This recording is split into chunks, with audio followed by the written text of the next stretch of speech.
अध्याय 33 चल रहा है। समस्त श्रोता दर्शक मावली को मेरा कोटि कोटि प्रणाम।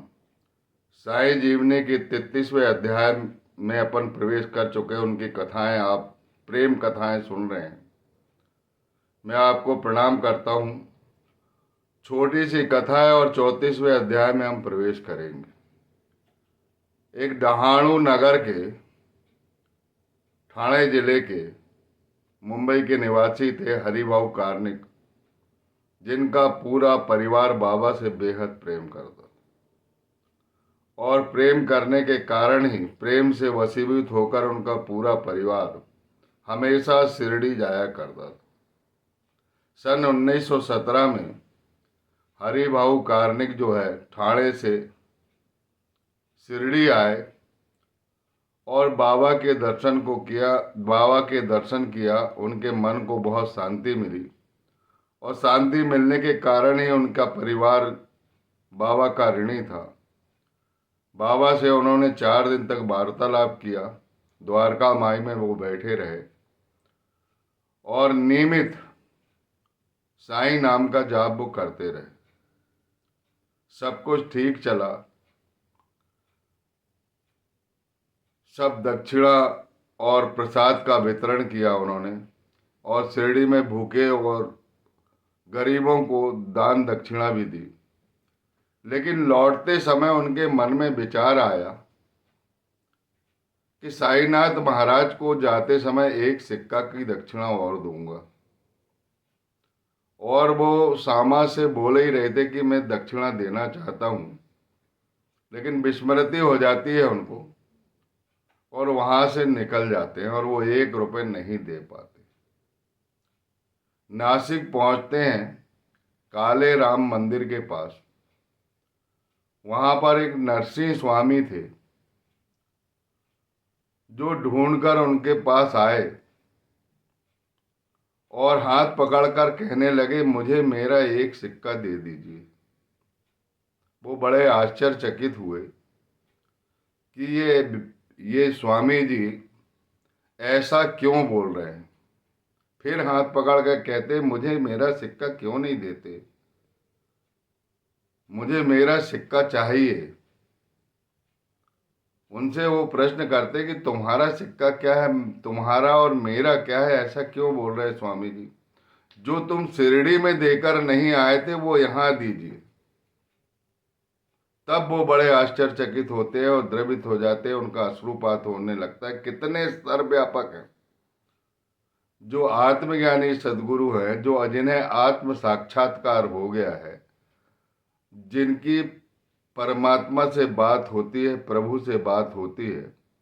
ऐसे साधु, ऐसे महात्मा जो होते हैं वो एक दूसरे को जानते हैं। इनके शरीर भले ही अलग अलग होते हैं लेकिन ये एक तरंग में काम करते हैं और अंतर ज्ञान से जान लेते हैं। देखिए साईनाथ महाराज को वो जो सिक्का देना चाहते थे, वह सिक्का नासिक में जाकर नरसिंह स्वामी को देते हैं। बोलिए सच्चिदानंद सदगुरु साईनाथ महाराज की जय। हे बेटा बेटियों, साईनाथ के हम 34वें अध्याय में प्रवेश कर रहे हैं। बड़ी अद्भुत कथा है। 33वां अध्याय समाप्त हुआ। माता रानी का पर्व चल रहा है, नवरात्रि का समय चल रहा है। मैं सबको हार्दिक शुभकामनाएं देता हूं और सबको स्वस्थ और खुश रहने का माता रानी से प्रार्थना करता हूं कि सबको स्वस्थ और खुशहाल रखे, सबको शक्ति प्रदान करे, उनके कष्टों को हर ले। 34वें अध्याय में डॉक्टरों की कथा है और ऊदी का महत्व है। बाबा कहते थे कि ये संसार जल रहा है, ये दृष्टिगोचर संसार मेरी जो धूनी के अंगारे है उसके समान जल रहा है और जलकर ये राख होने वाला है। और राख ही सत्य है और सत्य और असत्य का विवेक और दक्षिणा का महत्व बताने के लिए ये अध्याय जो है, इनमें कथाओं को हेमांड पत ने उद्घाटित किया है जो बड़ी आश्चर्यजनक और विलक्षण कथाएं। मालेगांव के एक प्रसिद्ध डॉक्टर, उनका भतीजा एक तपेदिक रोग से पीड़ित था और रोगों का इलाज डॉक्टर का समूह कर रहा था, क्योंकि उनके चाचा, लड़के के जो चाचा थे वो डॉक्टर थे। डॉक्टर मित्र लोग उनका इलाज कर रहे थे, लेकिन इलाज करते करते वो थक गए, लेकिन उसका बुखार नहीं उतर रहा था, टेम्परेचर कम होने का नाम नहीं ले रहा। वह ज्वर जो है गंभीर ज्वर में परिणित हो जाता है, पीला ज्वर हो जाता है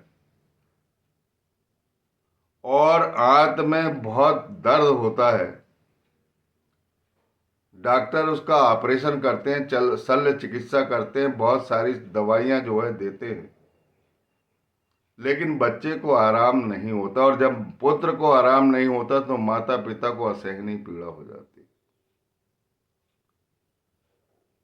यदि माता के समक्ष पुत्र को कष्ट हुआ तो माता सुखी नहीं रह सकती। हे बेटा बेटी, माता रानी के बेटा बेटी, बहुत ज्यादा शक्ति का परिचय नहीं देना है। मां अपने बच्चों को भूखा नहीं रखना चाहती।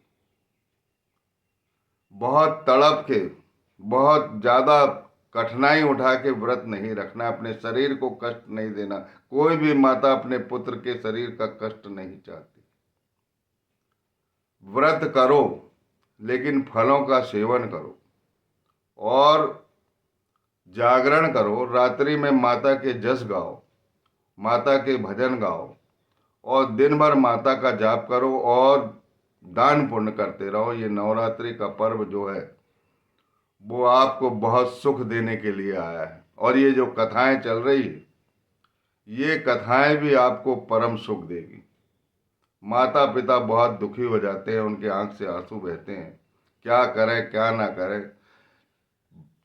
डॉक्टर चाचा के होते हुए उनके मित्र ने शल्य चिकित्सा करने के बाद भी उस बच्चे का रोग दूर नहीं होता।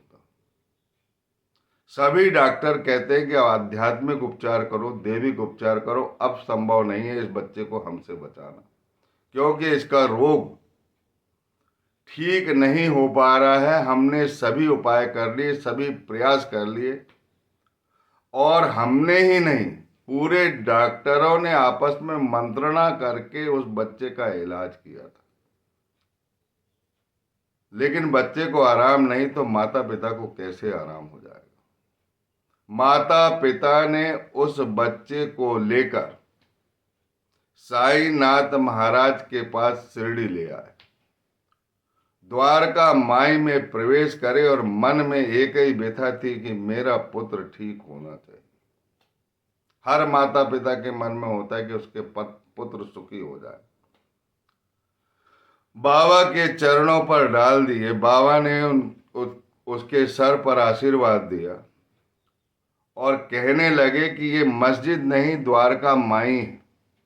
ये राधा कृष्ण माई है, सरल हृदय के भक्तों की माँ है।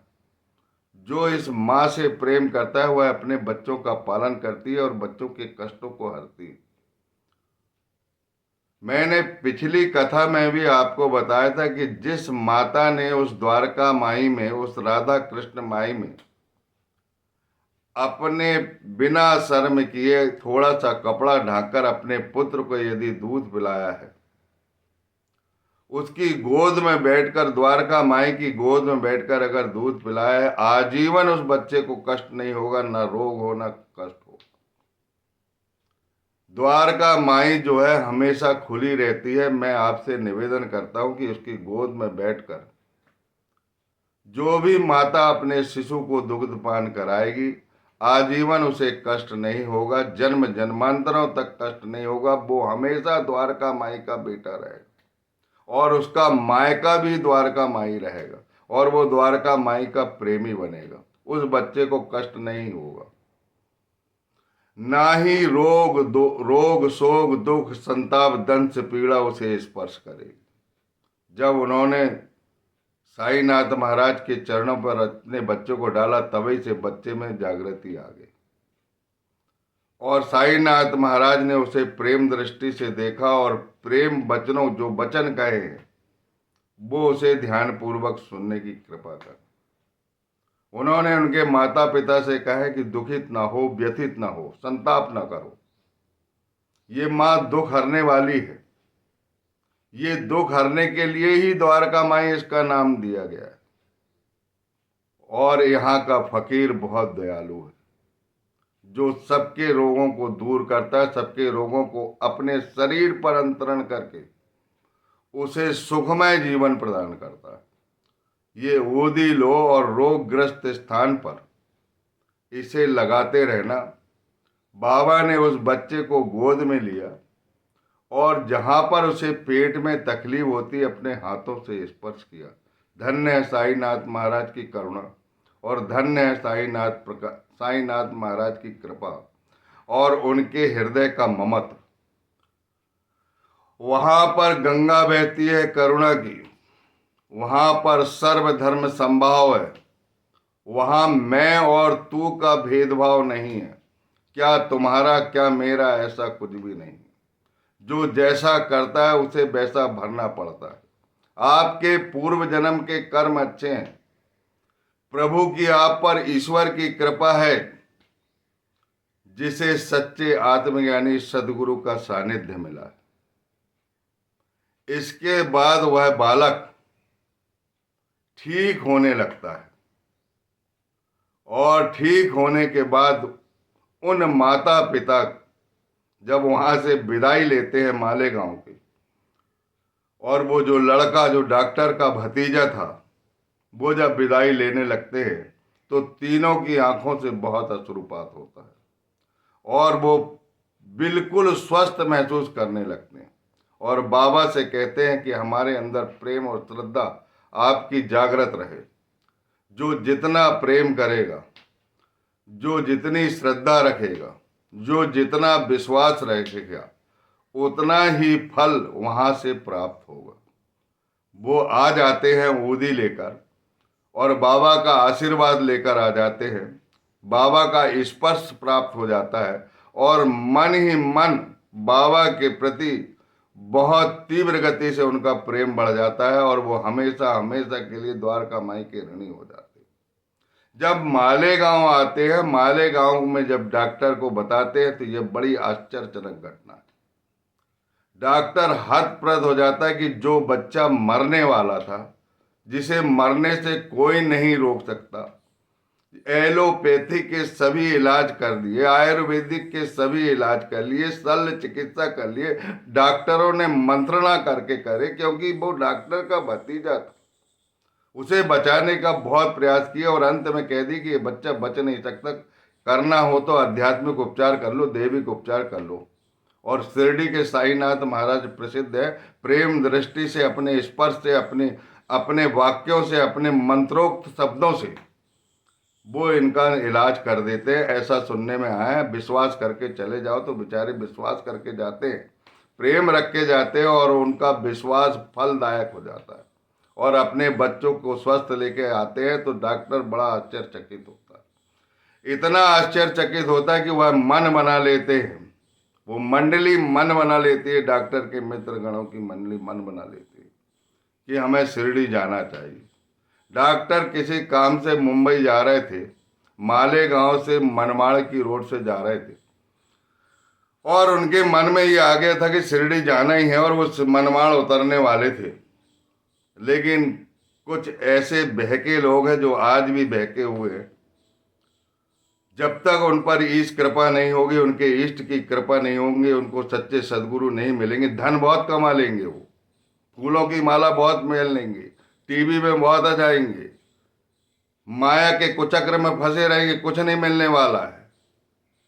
ऐसे बहके लोगों ने साईनाथ के खिलाफ उनके कानों में कुछ भर दिया और भरने के बाद बेचारे डॉक्टर जो है वो बहक गए और उन्होंने शिरडी की यात्रा स्थगित कर दी और मुंबई गए और मुंबई जाके वो अपनी छुट्टी बिताना चाहते थे। जब वो छुट्टी बिता रहे थे तब वो अलीबाग जा रहे थे और अलीबाग में वहाँ रहना चाहते थे 15 दिन और अपनी छुट्टियों को बिताना चाहते थे, और जब वो सो रहे थे तो बाबा ने उन्हें स्वप्न दिया, कहा क्या तुमको मुझ पर विश्वास नहीं? ये हुआ एक रात का सपना। इनके मन में मंत्रणा चलने लगी कि ये फकीर जो है मुझे क्यों कह रहा है कि तुमको मुझ पर विश्वास नहीं। दूसरे दिन रात्रि में फिर सोते हैं, फिर स्वप्न आता है, क्या तुम्हें मुझ पर अभी भी विश्वास नहीं हुआ है? फिर दिन भर उनका जो मंत्रणा चलती है साईनाथ महाराज की, वो तीव्र गति ले लेता है, और अंतर्द्वंद उनके मन में चलता है कि अब शिरडी जाना चाहिए, लेकिन जा नहीं पाते और फिर सो जाते हैं। क्या अभी भी तुमको मुझ पर विश्वास नहीं हुआ है? क्या लोगों के बहकाने में तुम मुझ पर विश्वास करना छोड़ दोगे? क्योंकि वो सच्चे ईश्वर भक्त थे, ईमानदार व्यक्ति थे, गरीबों का इलाज फ्री में करते थे, जिनके पास पैसे नहीं थे उनका भी रोग निदान करते थे। इसीलिए साईनाथ महाराज का उन पर प्रेम था। और ये प्रेम जो है स्वप्न में परिणित होता है। उन्हीं के कारण, आध्यात्मिक उपचार करने के कारण ही उनके भतीजा को भेजा गया है। इसलिए बाबा उनसे बहुत प्रेम करते थे। और ये प्रेम यहीं नहीं रुका, और चौथे दिन फिर बोल दिए बाबा ने कि तुम्हें तभी विश्वास होगा जब तुम शिरडी आओगे। फिर क्या था, आंख में आंसू भर गए, रोम रोम में साईनाथ की भक्ति भर गई। चिकित्सक होने के बाद भी उनके शरीर में कंपन होने लगता, कटारे छूटने लगी, और वो शिरडी चले जाते, और जैसे ही द्वारका माई में जाते उनका अश्रुपात तेज हो जाता है, और हिचकियां भरने लगते हैं, रोने लगते हैं, जोर जोर से चिल्लाने लगते हैं, धन्य है आपकी करुणा और धन्य है आपकी महिमा। और बाबा के चरणों को प्रणिपात करते हैं। बाबा उन्हें आशीर्वाद देते हैं, फिर कहते हैं कि विश्वास बनाए रखना, मेरे ऊपर कृपा करना, मेरे ऊपर इसी प्रकार का अनुग्रह यदि करते रहोगे तो तुम्हारा बहुत कल्याण होगा, तुम्हें उत्तम फल की प्राप्ति होगी। वाह वाह, बहुत धन्य हो गए, कृतार्थ हो गए डॉक्टर साहब। उन्होंने आंसुओं से अपने शरीर को नहला लिया, धन्य हो गए। ऐसी करुणा और ऐसी महिमा और कहाँ देखने को मिलेगी जो शिरडी में है, जहां शीतलता है, जहां सारे पाप लुप्त होते हैं, जहां सारे कष्ट और दुर्भाग्य जलाए जाते हैं, दूर गगन में लुप्त होते हैं, जहां मन को शांति मिलती है। जिस बाड़े में आप घूमते वहां पर भी बाबा आपको अप्रत्यक्ष रूप से एक कोने से निहारते रहते और आपके कष्ट हरते रहते। किसी के बहकावे में मत आओ, वे भी बाबा के भक्त बनेंगे, आज नहीं तो 3 जन्मों के बाद बनेंगे, जब तक प्रभु की कृपा नहीं होगी। केवल धन को ईश्वर से मत तोलो, जहां धन आता वहां कष्ट भी आते हैं। प्रेम बनाए रखो, जो कुछ ईश्वर ने दिया है, जो हमारे आसपास उपलब्ध है, जैसी भी परिस्थिति हमारी निर्मित हो रही है, उस परिस्थिति का प्रेम पूर्वक सामना करते रहो, और अपने सदगुरु की आराधना करते रहो, जो ईश्वर के दर्शन कराएंगे।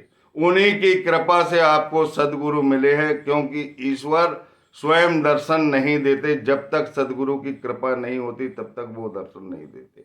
बोलिए सच्चिदानंद सदगुरु साईनाथ महाराज की जय।